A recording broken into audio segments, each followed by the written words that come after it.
Aizvadītās nedēļas nogali Ausekļa Limbažu teātris pavadīja Lietuvas kurortpilsētā Birštonā. Te notika Baltijas valstu amatieru teātru festivāls Baltijas rampa, kurā tradicionāli piedalās Latvijas, Lietuvas un Igaunijas labākie amatieru teātri ar saviem interesantākajiem iestudējumiem. Pirmais Baltijas rampas festivāls 1969. gadā notika Viļņā. Vēlāk festivālam pievienojās arī Baltkrievijas teātri un to pārdēvēja par draudzības rampu. Taču 90. gadu sākumā šī tradīcija pārtrūka. 2007. gadā sanāca kopā Latvijas, Baltijas un Latvijas, Lietuvas un Igaunijas pārstāvi, tas bija starp citu arī Rīgā, un sākām spriest, ka ir jāatjauno Baltijas rampa kā festivāls. Pirmā atjaunotā Baltijas rampa bija 2009. gads, un 2009. gads tas arī bija šeit Lietuvā, šeit pat šajā kultūras namā Birštonās. Un tad nākošā Baltijas rampa bija jau 2010. gadā Igaunijā, Palamūsē, un 2011. bija Latvijas rīkotā Baltijas rampa Jelgavā. Birštonas skaistajā un labi aprīkotajā kultūras centrā bija iespējams noskatīties 8 amatieru teātru, 9 dažādas izrādes. Lietuviešus festivālā pārstāvēja 3 amatieru teātri. Neliela pagasta centra, Skapišķu teātris Stebule parādīja tautisku uzvedumu par vietējo vēsturi. Izrādē piedalījās dažādu paudžu aktieri, sākot ar jaunāko klašu skolēniem un beidzot ar Lietuvas vecāko amatieru teātru aktieri Jonu Užielu, kurš uz skatuves sagaidījis savu 92. dzimšanas dienu. Mājnieki Birštonas kultūras centra teātris priecēja ar komēdiju Nepieciešams melis, kur galvenajā lomā iejutās pats režisors. Viļņas jauniešu teātris Arlekīns parādīja Gogoļa Lugas Deguns savdabīgo versiju. Priecēja jauniešu aizrautība un interesantais skatuves risinājums. Ranna Viru tautas teātris no Igaunijas pilsētas Kundas pirms pusotra mēneša viesojās Limbažos festivālā Spēles prieks. Ar šo būtībā viena aktiera izrādi, Panteļeja Karmanova principi, viņi bija ieradušies arī festivālā Lietuvā. Savukārt Hāpsalas teātris piedāvāja jautru komēdiju Limonādes Ets par dzīvi padomju laikos kādā mazpilsētas ražotnē. Latviju festivālā pārstāvēja 2 kolektīvi – Rēzeknes un Limbažu.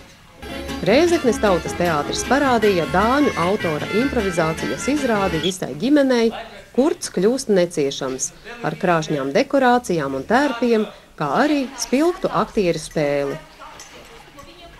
Limbažnieki tiesības piedalīties Baltijas rampā izcīnīja kopā ar uzvaru skatē gada izrāde 2012. Tādēļ uz Lietuvu devās ar Anšlava Eglīša bezkaunīgo veču nedaudz saīsināto variantu. No pārējiem festivāla dalībniekiem un speciālistiem dzirdējām daudz labu atsauksmi. Mēs labi izskatāmies šajā kopējā kontekstā. Mēs arī cenšamies parādīt savus labākos iestudējumus. Tie nav gadījuma rakstura iestudējumi, kurus mēs sūtam uz šo festivālu.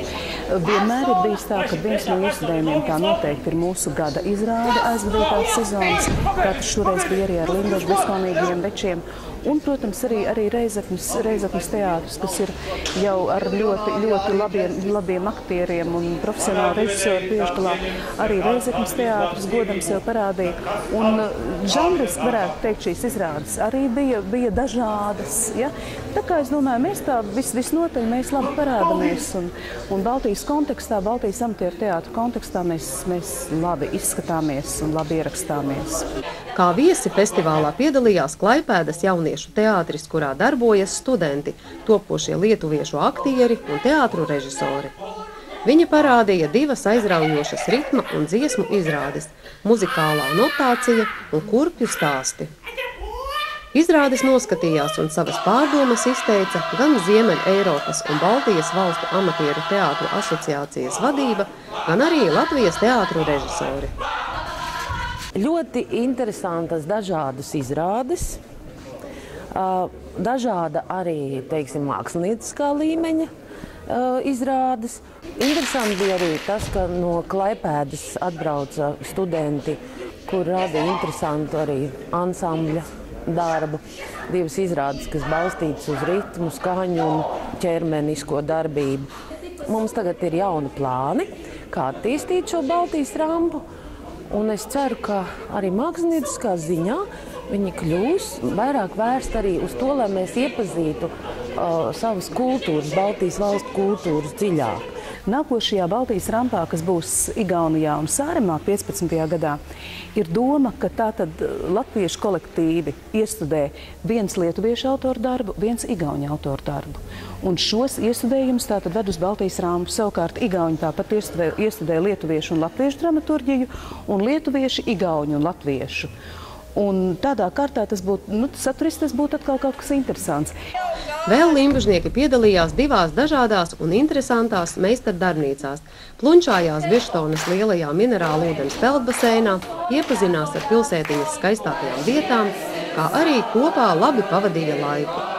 Teātra režisore Inta Kalniņa atzina, ka teātra kolektīvs pirmo reizi piedaloties Baltijas rampā ir guvis lielu pieredzi, jaunas zināšanas un ieskatu citu teātru darbībā. Arī ritmikas iemaņu apgūšana noderēs, iestudējot jaunās lugas. Pēc aizvadītajām 3 interesantām un notikumiem bagātām dienām Lietuvā mūsu teātra kolektīvs ar uzkrātiem iespaidiem un idejām atgriezies mājās, lai turpinātu darbu. Šīs nedēļas nogalē uz teātru festivālu Lietuvas pilsētā Raseiņos dosies Blaumaņa lugas no Saldenās pudeles radošais kolektīvs. Savukārt nākošajā gadā Ventspilī visus Latvijas amatieru teātrus gaidīs jau 13. salidojums.